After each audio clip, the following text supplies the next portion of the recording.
અને કહેવા ગયો સાહેબ કે દાતારેને, સેવકને અને બ્રાહ્મણને આ ચારની હામું જેથી કોઈક જોવે અને તેથી મરદાનગી ફૂટી નીકળે કે જો મારા ધર્મ સામે કોઈએ ઊંચી આંગળી કરી અને એની આંખોનો કાઢી નાખું તો હું માણસના પેટનો નહીં, આવી વીરતા જ્યારે આવી જાય તો એ સાચો ક્ષત્રિય છે. સલામત એક ક્ષત્રિત્વ જ્યારે પેદા થઈ જાય અને એ ચારેય વર્ણના ચાર લક્ષણ છે.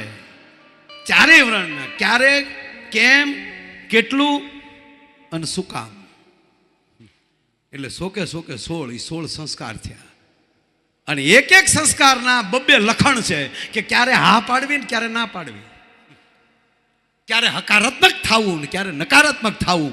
એટલે 16 દુને 32, એને 32 લક્ષણો માણસ કહેવામાં આવે છે. પણ વાત મેં મૂકી છે કે 16 સંસ્કાર, હવે સાંભળજો, 16 સંસ્કાર છે ને વાલા, એમાં 16 સંસ્કાર આપણને બધાને નહીં મળે તો આપણે બધાય 32 લખણા થઈ જાય.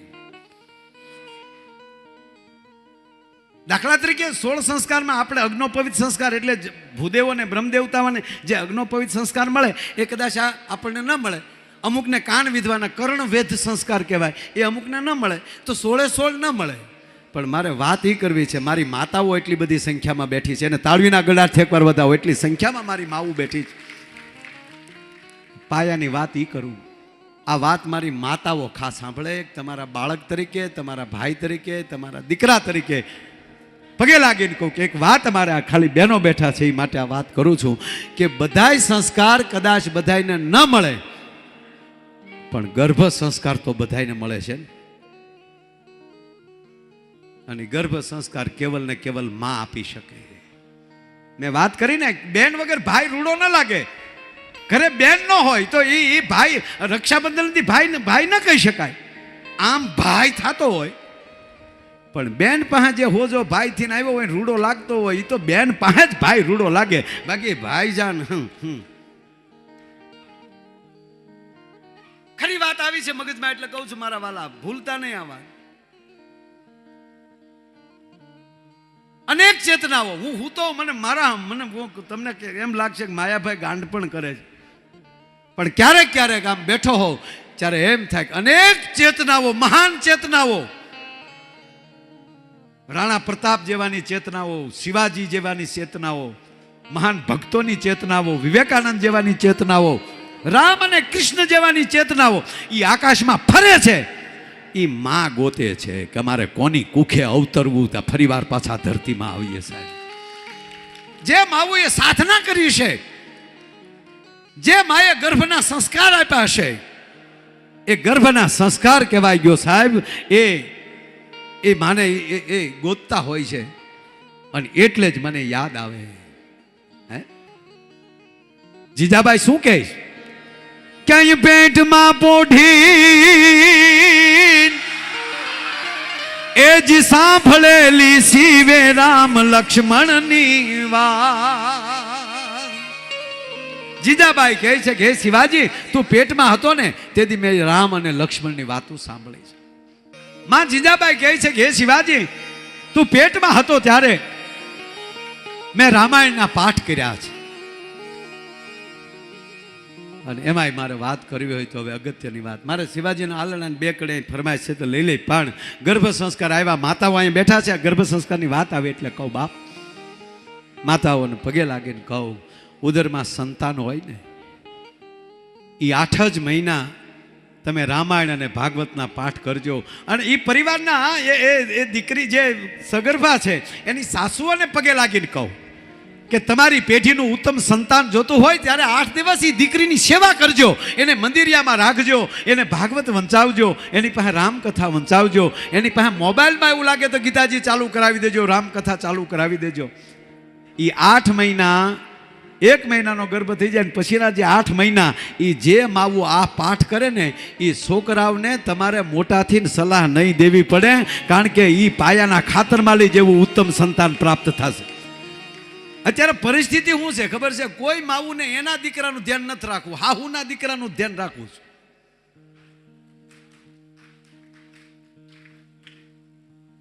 આ પગે લાગીને કહું સાહેબ. અને એમાં આ ભાગવતના મંડપમાં બેઠા છે એક મિનિટ જો શાંતિથી બેહીને સાંભળો મારા વાલા, એક જ મિનિટની કથા છે. ગર્ભ સંસ્કાર શું કામ કરે એ કહું. અહીંયા જીંજાબાઈ એમ કે 450 વર્ષ પહેલા શિવા 12 વર્ષનો શિવાજી હતો ને, ત્યારે માં કહે છે શું કામ 12 વર્ષે તો કિલો જીતીને આવ્યો હતો. શિવાજી 12 વર્ષના હતા ત્યારે કિલો જીતીને આવ્યા હતા. 11 વર્ષના મહારાણા પ્રતાપે બેરમ ખાનને હરાવ્યો હતો. સાહેબ ઇતિહાસ સાક્ષી છે, મારા આ રેકોર્ડિંગ થઈ હું બોલું એ. સાહેબ 11 વર્ષના રાણા પ્રતાપે બેરમ ખાનને, બેરમ ખાન એટલે 2 પાડા ખાતો, વરહદીના 2 પાડા જોતા. અને અકબરના બાપે મરતી વખતે 11 વર્ષના અકબરનું બાવડું બેરમ ખાનને હોપ્યું હતું. લે બેરમ, तुझे खुदा की कसम ये मेरा बेटा को भारत का सुल्तान बनाना. અને એણે સંકલ્પ કર્યો હતો બેરમ ખાને कि जहापना मैं आपको वचन देता हूं, आपका बेटा को, आपका अकबर को, जलालुद्दीन अकबर को मैं हिंदुस्तान को शाही बनाऊंगा. साहब ये कल्पना करते रही गई जिंदगीમાં રાણા પ્રતાપે એ આખા ભારતના સુલતાન બનાવવાનું સપનું કોઈ દી હાચું ન પડવા દીધું. અને ઈ બેરમ ખાનને ઉપાડ્યો. ઈ બેરમ ખાનને બુંદી કોટા જઈને એનું રાજ્ય નહોતું, પણ ખબર પડી કે બેરમ છે એ બુંદી કોટા આવ્યો છે. અને તેથી 11 વર્ષના રાણા પ્રતાપે એમ કહેવાય કે એને ત્યાં જઈને હરાવ્યો.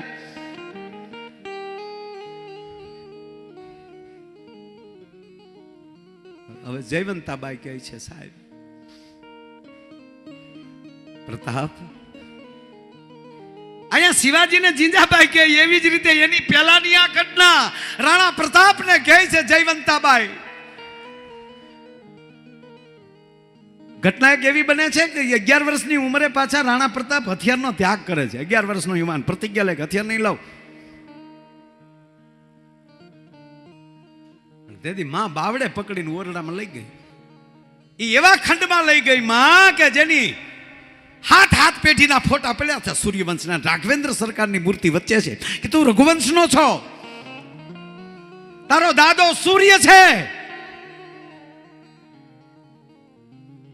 અને તારી હગી મોટી માં મીરાબાઈ છે. રાણા પ્રતાપના સગા મોટી માં મીરાબાઈ છે. અને જયવંતાબાઈ કહે છે કે રાણા જેના કોરડામાં આવી ભક્તિ ઉગી હોય,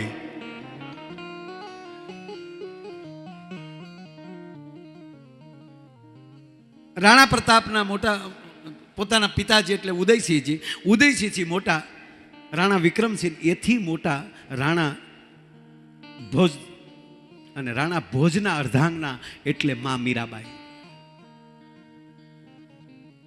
તમે કલ્પના તો કરો યાર, જ્યાં ભક્તિ ઉગી છે ને ત્યાં જ વીરતા આવશે. જેને હાથમાં માળાનો બેરખો હશે, જેની ડોકમાં રુદ્રાક્ષની માળા હશે, એ જ રુદ્ર બની શકશે. એકલા ફિલ્મ જોવાથી એન્ટ્રી પાડી શકો. ઝુકેગા ની સાલા એ ફિલ્મમાં સારું લાગે, બાકી ખટારાના જોટામાં નીકળી જાય તો બડબડિયા બોલી જાય છે. ના, એવી બ્રાન્ડ બનો, ઈશ્વરને ગમે. એટલું નહીં, બજારમાં નીકળો, મારા બાપ ગામના છોકરાઓને તેડીને ઉભેલી માવું ઈ તમારા પરિચય દેવી જોવે કે દીકરા જો ફલાણા ભાઈ હાલ્યા જાય, દીકરા જો ફલાણા ભાઈ હાલ્યા જાય. પણ નીકળો અને આ દેશની મા એમ કે દીકરી રૂમમાં વ્યાય ફલાણો છોકરો હાલ્યો આવે, તેથી થાંભલે સડીને તઈને તાર પકડીને મરી જાજો.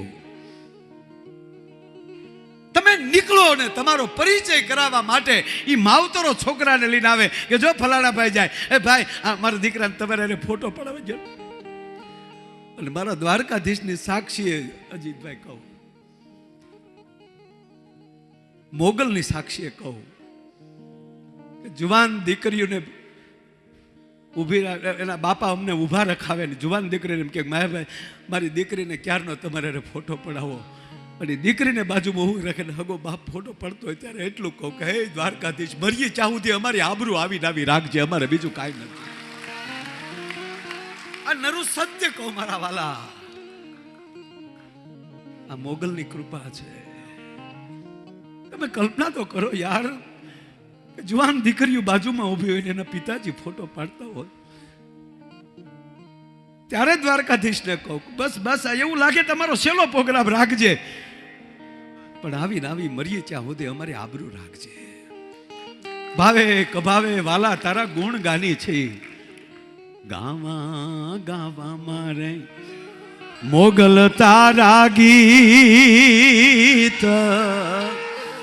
એ ગાવા ગાવા મારે હોનલ તારંગી, ગાવા ગાવા મારે પીઠળ તારા ગીત, એ ગાવા ગાવા મારે પીઠળ તારંગી. માડી તા તો શબદના એ સીમાડા માડે ત્યાં પૂરા થયા,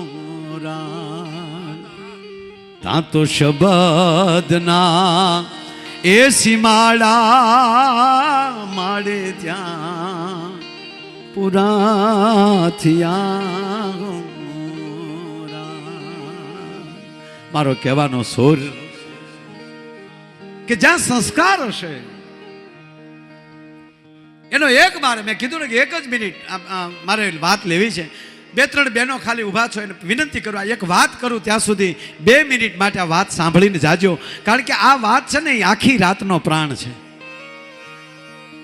કેવલ બહેનો માટે આ જે બહેનો 2-3 બહેનો એટલે સમય પણ એક જ મિનિટ માટે આ એક વાત સાંભળીને જાઓ. જો જાવું હોય તો હું કાંઈ મારી જિંદગીમાં કોઈ દી નથી કીધું ઘડીક બેહીને, બધા બેઠા જ છો, હજારો માણા બેઠું છે, પણ મારે જે હું વાત કરવા જઈ રહ્યો છું, ભાગવતના મંડપમાં બેઠા અને એકવાર જો દ્વારકાધીશને યાદ ન કરીએ તો હું તમે નગુણા કહેવાય બાપ, કારણ કે ભાગવતની આ પીઠ છે, ભાગવત પીઠ છે. એનો એક પ્રસંગ મને આજે ગર્ભ સંસ્કારની વાત હાલે છે એટલે મને આ પ્રસંગ બહુ ગમે છે. સાંભળજો, મહાભારતનું યુદ્ધ,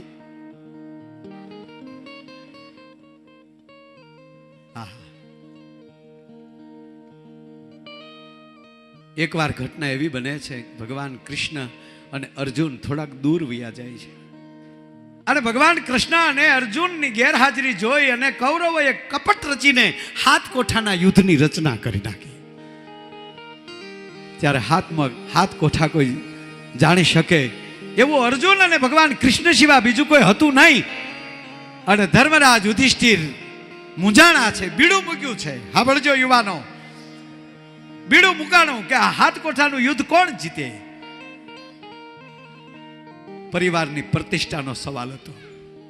યુવાનો મિત્રો ખાસ કહો બાપ કે જ્યારે સમાજનો પરિવારના કુટુંબની પ્રતિષ્ઠાનો સવાલ આવે ને ત્યારે સંપત્તિ સામું ન જોતા, ત્યારે સંસ્કાર સામું જોઈ લેજો કે આબરૂમાં બધા ભેગા છીએ સાહેબ, આબરૂમાં બધા ભેગા છે.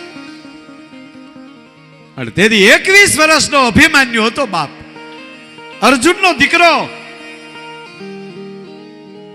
સુભદ્રાનો જાયો, ભગવાન કૃષ્ણનો હગો ભાણ્યો સાહેબ, હગો ભાણે છે.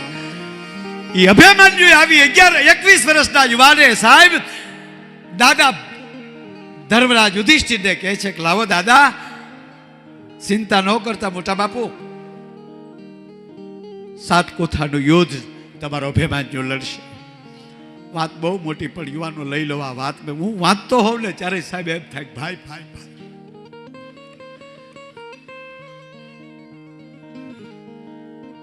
વાત વાંચજો કરે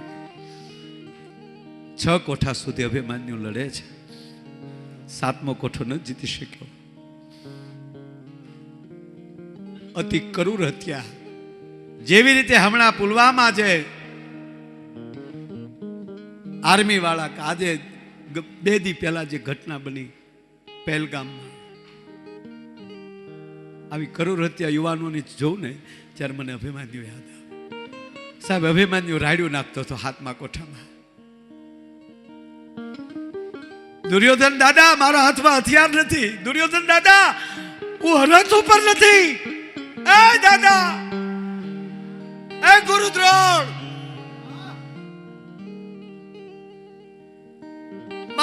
હાથમાં હથિયાર આપીને એકવાર મને રથ ઉપર આવી જવા ગયો, પછી ખબર પડે કે સુભદ્રાના જાયામાં સૂતાઘાત છે. મારા હથિયારો નથી મારા હાથમાં. પણ કોઈ અભિમન્યુનું સાંભળતું નથી. કરુણ હત્યા થાય છે. અને એ જ અભિમન્યુની જ્યારે, હવે સાંભળે મારી માતાઓ સાંભળજો સાહેબ, એ જ અભિમન્યુની લાશ જ્યારે ઘરે આવે છે અને બેન સુભદ્રા કાંડા પસાડી પસાડી રડે છે સાહેબ, માથા પસાડે છે. ઉઠો અભિમન્યુ બેટા, અભિમન્યુ જાગો દીકરા. હવે તમે ઘડીક વિચાર કરો કે જે બેનનો હગો ભાઈ દ્વારકાધીશ હોય કે હાથમાં સુદર્શન ચક્ર લઈ લે તો બ્રહ્માંડનો ગોળો તોડી નાખવાની જેનામાં તાકાત હોય, અને પંચજન્ય શંખ જ્યારે ફૂકે ત્યારે ધરતીના દિગ્પાળોના હાથમાં ધરતીના છેડા છૂટી જતા હોય, આવી બેનને કેટલો અભિમાન હોય કે મારો ભાઈ મુરલીધર છે, મારો ભાઈ દ્વારકાધીશ છે, મારો ભાઈ કૃષ્ણ છે. કોની તાકાત અમારા કુટુંબમાં કોઈ જોઈ શકે? એ જ બેનનો એકનો એક દીકરો જેથી ભોય પથારી પડ્યો હોય, આહુડાની ધારું છે, કલ્પાત કરે છે કે અભિમન્યુ જાગો, અભિમન્યુ ઉભા થવા, અને એમાં ભગવાન કૃષ્ણનો પ્રવેશ થાય છે સાહેબ. ભગવાન દ્વારકાધીશ, ભગવાન કૃષ્ણ અજીતભાઈ જામ આવે છે અને સુભદ્રાએ દોટ દીધી. ગોપાલ, ગોવિંદ, આપ જો મારો દીકરો સૂતો છે. પિતાંબરને છેડા પકડી ઝૂરે છે. ગોવિંદ, મારા દીકરાને ઊભો કર. ગોપાલ, મારા દીકરાને સજીવન. હું ક્યારની રોઈ રોઈ થાકી ગઈ છું. ગોવિંદ, બીજું કહું ગોવિંદ તને, મારા અભિમન્યુને હજી લગ્ન જ થયા છે. થોડાક દી પહેલા તો હજી શ્રીમંતના ડગલા ભરાણા છે ઓતરાના, અને ઓતરાના પેટમાં બાળક છે. ઈ એને દીકરાએ મારા અભિમન્યુનું મોઢું નથી જોયું. હું તને પગે લાગુ, કૃષ્ણ મારા અભિમન્યુને બેઠો કર. અને રુદનની પરાકાષ્ઠા આવે છે ત્યારે હવે કૃષ્ણ બોલે છે. હા પડજો સાહેબ, સાવધાન સુભદ્રા, સાવધાન થાવ સુભદ્રા, ધીરજ રાખો. ધીરજ કેમ રાખું ગોવિંદ? મારા દીકરાને બેઠો કર. મારા દીકરાને નરાધમોએ નેમોને નેવે મૂકીને માર્યો છે. અને હવે સાંભળજો, હવે કૃષ્ણ કહે છે સાવધાન સુભદ્રા, તારો અભિમન્યુનું મૃત્યુનું કારણ કૌરવો નથી. કૃષ્ણ બોલે છે, સાંભળે મારી માતાઓ ખાસ સાંભળે. ભગવાન કૃષ્ણ કહે છે સુભદ્રા સાંભળ, તારો ભાઈ છું હું, પણ તારા દીકરાના મોતનું કારણ, અભિમન્યુના મોતનું કારણ કૌરવ નથી, તું છો.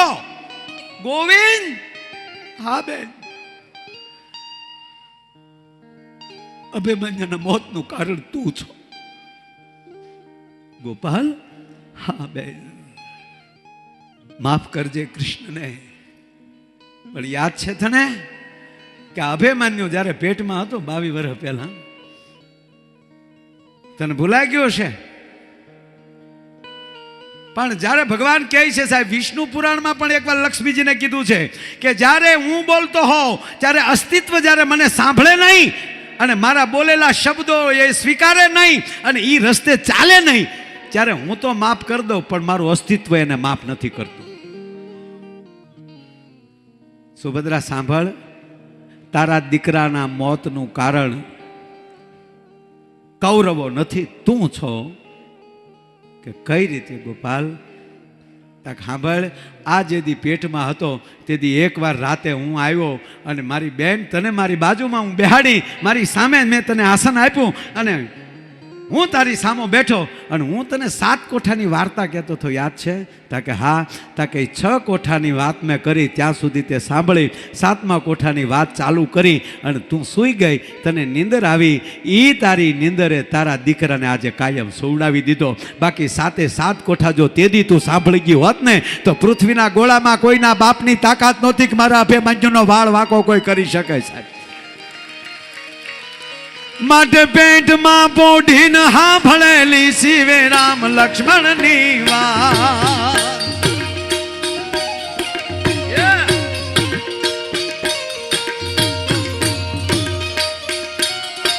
બહુ અચ્છે.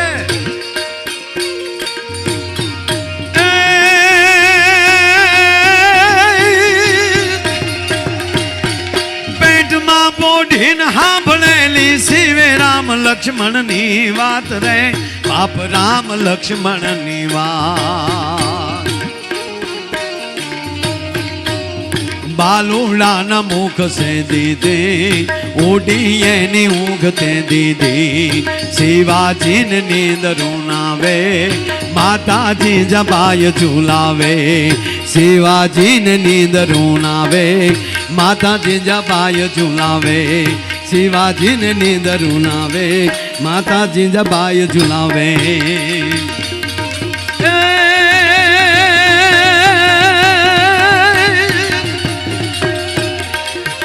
એવી ધાન્ય ધરા ભારત ભૂમિ અમણી, રતન પાકતા આવા, જા રતન પાકતા આવા.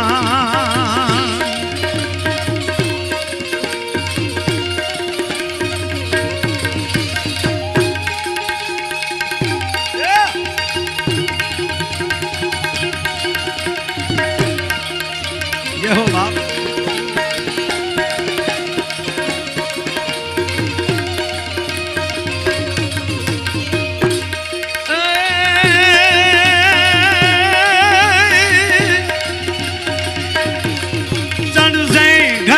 घनघोर गगने मेघ जल वर्षावसे, नीलवारणी ओढ़नी दनाय सिर पर दार से.